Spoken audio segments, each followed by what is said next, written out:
Baba Tahirê Üryan, Baba Tahirê Lorî, Baba Tahirê Hemedanî. Ev her sê navên qedîm jî yê heman kesî ne. Helbestvanê Kurd ên nemir Baba Tahirê Üryan. Baba Tahir di sala 1938 da li bajarê Hemedanê têdine. Bajarê Hemedanê bajarekî wêjeyî, pirçandî, hunerî û dîrokî ye. Di dema xwe de ji dewleta Medan ra paytextiyê dike.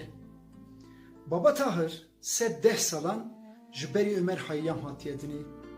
Wî jî dubêt ango rûbayî nivîsîne. Ji rûbayî Ömer Hayyam da şopa rûbayiyên Baba Tahir hene. Baba Tahir bi zaravayê Lorî nivîsiye. Qasî sê sit rûbayiyê wî gihîştine rojame. Ev wergerandine bi zimanê İngilîzî, Almanî, Fransî, İtalî, Ermenîkî jî di nav da 28 zimanên cîhanê. Mijara rûbayiyên Baba Tahir bedewî, başî, bawerî û bengînî ye. De kerem kin em goh bidin rûbayiyên Baba Tahir.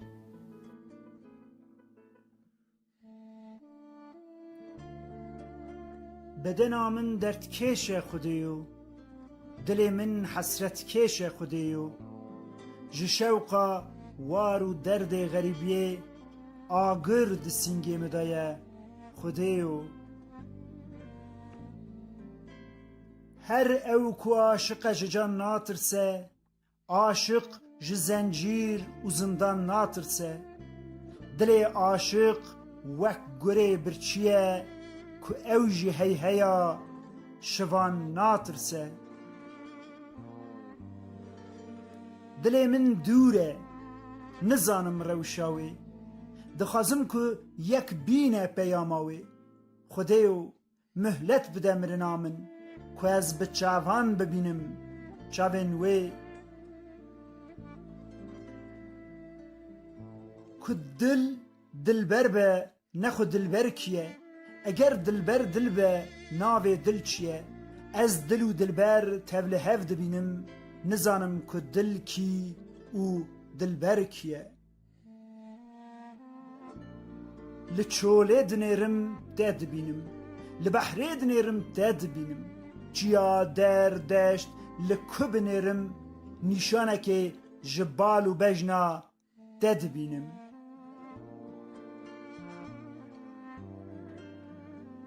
dilêm ji derdê te herdem xemîn e balifêm kevir doşegam zemîn e sucêm ew e ku min ji te hez kiriye ma her ê ji te hez dike dil bixwîne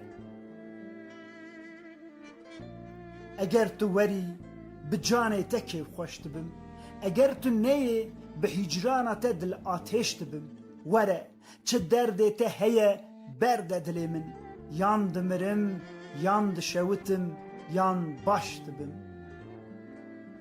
delal her du çavên min qesra te nav du çavên min cihên piyên te ditirsim tu xafil gavbavê jî û bi mijangê min bêşînin piyên te